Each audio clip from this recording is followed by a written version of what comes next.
This is the fourth lecture in the series. In this lecture, I shall mainly talk about trial balance. Trial balance was already covered in my third lecture, but here we shall talk about it in much more detail.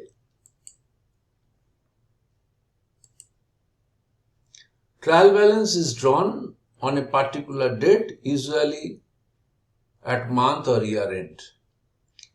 This is a list of closing balances of all ledger accounts on a particular date. As you know, ledger accounts are created after creating the journals.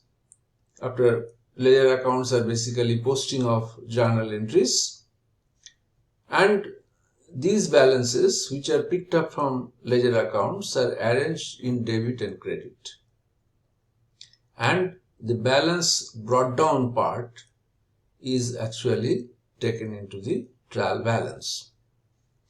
Creation of a trial balance is the first step towards creation of financial statement, because trading account, profit and loss account and balance sheet will be created out of the balances which are listed in the trial balance. In the trial balance, the arrangement of debit and credit is based on their natural balances. All assets will have a debit balance. All liabilities will have a credit balance. Liabilities means money is payable to outsiders or money is payable for a particular purpose. Equity, which is basically capital account, has a credit balance. Drawings will always have a debit balance. Drawings are basically goods and stock withdrawn by the owner of the entity for his personal purpose. Revenues, that is income for the year or the month, will be having credit balance, and expenses for the year or month will always have debit balance. Now the total of the debit balance should match the total of the credit balance, or debit balances and credit balances. The total of debit balances and the total of credit balances must match. Now here I have a detailed trial balance. As you see, there is a debit column, the currency is rupees, and there is a credit column. Our basic logic of debit and credit has been kept here at the left hand corner just as a reference. You need not write this when you are answering the questions in the examination. Now each item I will point out why it is a debit or a credit. Account receivable has a debit balance because it is a kind of receivable which is also a kind of asset. Although account receivable is a personal account, but it is treated as something which even can be pledged to the factors or can be pledged to the banks for taking loan. Account payable is basically liabilities. Account payable is same as sundry creditors, and account receivable is same as sundry debtors.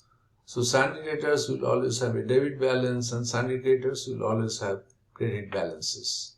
Capital, as we have already pointed out, will have credit balance. Similarly, drawings, as we have already pointed out, will have debit balance.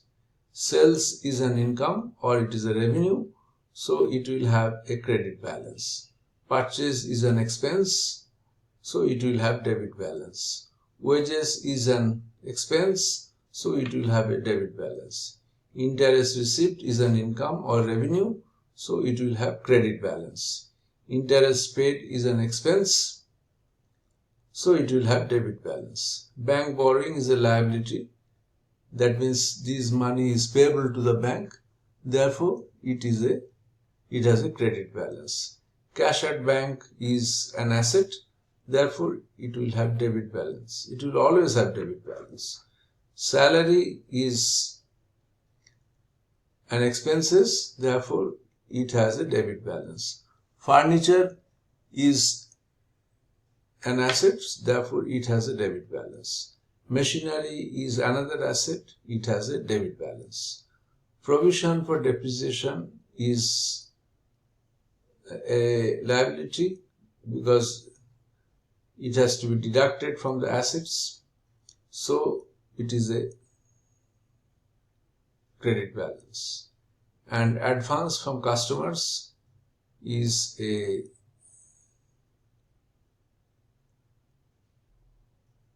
liability because you have to repay this money to the customer, and therefore it has credit balance. The goodwill is an asset, therefore it has debit balance. That is how all the balances are arranged in a trial balance, and as you see, the total of debit and credit side is the same. Now what happens if the trial balance does not agree? If the trial balance does not agree, you put the difference into a suspense account. And then you find the causes of the error, and then after finding the causes of the error, you pass rectification entries in the journal, and then you post them back to the ledger, and then you redraw the ledger balances, and finally the trial balance should agree. Even if both sides of the trial balance agree, it is not still free from a few errors. These errors are known as errors of omission. That means you have omitted a total transaction. Or error of commission. That means a transaction has been entered at a lower value. For example, goods purchased 20,000 rupees from A will be passed as purchase account debit to A's account, 20,000 rupees.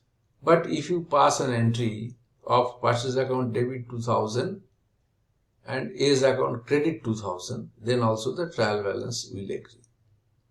Errors of principle is basically a difference between revenue and capital. Certain expenses are of capital nature, which are posted to the assets, and certain expenses are of revenue nature, which are posted to the profit and loss account. Suppose some expense which are of a capital nature, you book it in the revenue account, still also the trial balance will agree. A misposting in the trial balance in the ledger accounts can also make the trial balance agree. For example, instead of debiting something to A's account, if you debit it to B's account, then also the trial balance will agree. And thereafter, you can have compensating errors where one erroneous entry can take care of the other erroneous entry, provided they are in the opposite sides.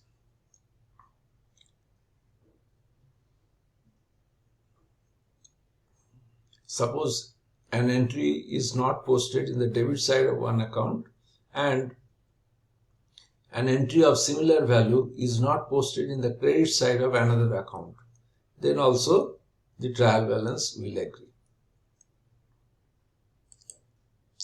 Thanks for your attention.